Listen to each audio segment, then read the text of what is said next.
Aujourd'hui, je vais vous montrer combien de fois on est dans une cabale contre le président Cellou. Air Guinée est un bien de l'État guinéen. Il est dans le portefeuille de l'État. Le portefeuille de l'État n'est pas géré par le ministre des Transports. Il est géré par le ministère des Finances, sous la direction du Conseil des ministres, du Premier ministre et du chef de l'État. Je vais vous lire un document. On va vous le traduire peut-être en soussou, en foulard, en malinké et en forêt. Que le ministre des Finances a signé, qu'il a remis à El Hadj Mohamed Silla, un exemplaire unique pour dire que le gouvernement guinéen fait main levée sur Air Guinée.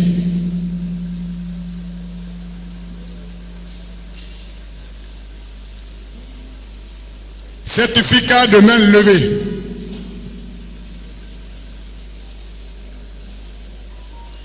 À compter du 13 août 2002, il y a de cela 20 ans. Il y a de cela 20 ans. Il est donné au groupe Futurelec Holding la main levée sur le Boeing 732, le DAT 7 et les pièces de rechange, objet de la convention en date du 18 juillet 2002 relative à la concession des équipements et des installations de l'ancienne société anonyme à participation publique dénommée Nouvelle Air Guinée, dissoute, écoutez bien, dissoute par décret 2002 SGG du 12 juillet 2002. Ça veut dire quoi? Depuis 2002, le président Lansana Conté a pris un décret. Il a dissous la société. Il a donné l'instruction à qui de droit? Au ministre des Finances. Une convention a été négociée, a été signée, et le ministre a fait un papier de main levée. Ce n'est pas celui qui a signé. Chèque aussi qui a signé. Il a signé suivant un décret que je viens de vous lire. Le deuxième document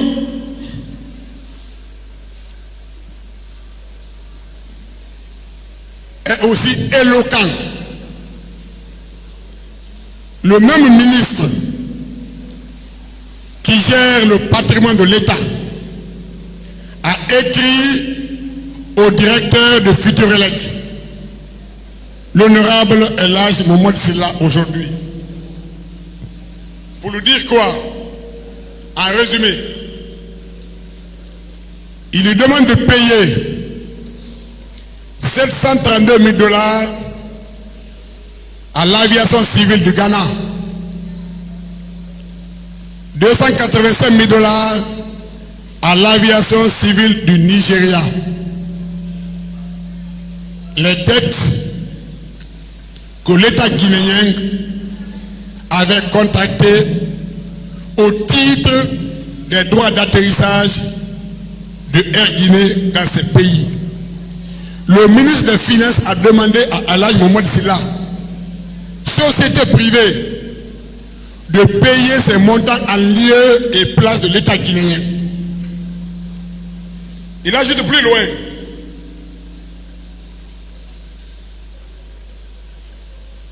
Il dit, en attendant de discuter avec vous les modalités de remboursement par l'État, je vous serai gré des dispositions diligentes que vous voudrez bien prendre pour les paiements indiqués. C'est très clair. Le premier document,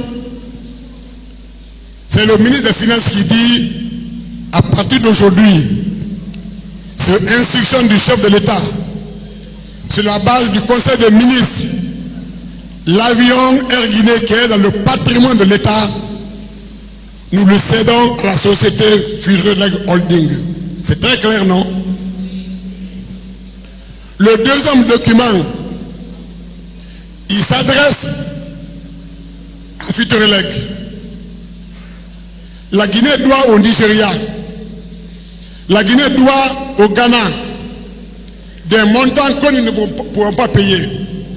Nous vous demandons de payer ces montants au Nigeria et au Ghana. Le document est là.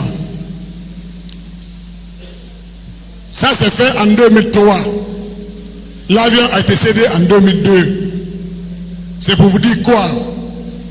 C'est pour vous dire que le président Selou n'a été concerné que parce que techniquement c'est lui qui gérait l'avion. Mais pourquoi il a signé? Il y a un autre document qui est là, que je ne vous lirai pas aujourd'hui. Je vous lirai ce document-là la prochaine fois. Dans ce document, c'est le directeur de l'unité de privatisation, M. Camara, qui écrit au ministre des Finances pour lui faire le compte rendu de la procédure de liquidation. À la fin de son compte rendu, il lui dit, puisque chaque pays qui est traversé par un avion a le droit de recevoir ce qu'on appelle dans leur jargon les royalties. Lorsque un avion quitte la Côte d'Ivoire, il vient au Sénégal, il survole la Guinée, il paye des droits à la Guinée. Mais ces droits-là sont payés à l'intermédiaire d'une unité qui reverse l'argent à l'État. Puisque Air Guinée recevait des royalties de la part de Air France, Air Guinée n'existe plus. Le directeur de l'unité de privatisation a demandé au ministre des Finances de bien vouloir s'approcher de son homologue du type des travaux publics et des transports pour qu'une entité soit désignée pour recevoir ces royalties afin de les reverser plus tard à l'État aux finances. C'est à ce titre, pour autoriser les droits de trafic, que le président Selou, en tant que ministre en charge des droits de trafic, qu'il a signé la convention. Il n'a pas géré l'avion, il n'a pas géré la privatisation, il n'a pas fait l'inventaire, il n'a pas fixé le prix de l'avion, il n'a pas participé à la négociation. Il faut que ce soit clair pour tout le monde. L'avion est vendu à 5 millions de dollars. Lui, il a pris tous les 5 millions de dollars à la main poche. Le mensonge, il est trop gros.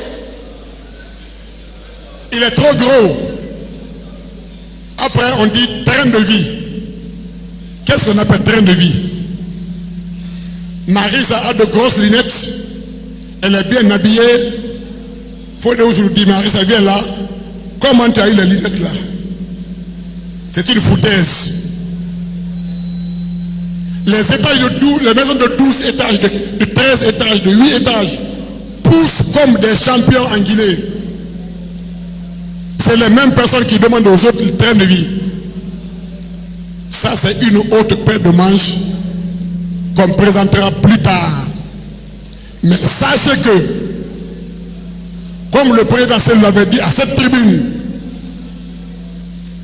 qu'il est heureux enfin que l'affaire Air Guinée soit discutée. L'affaire Air Guinée va être discutée, mais devant un tribunal impartial. Ce n'est pas un tribunal qui dit qu'il a détourné 5 millions, alors que dans ce dossier-là, personne ne l'a encore interrogé.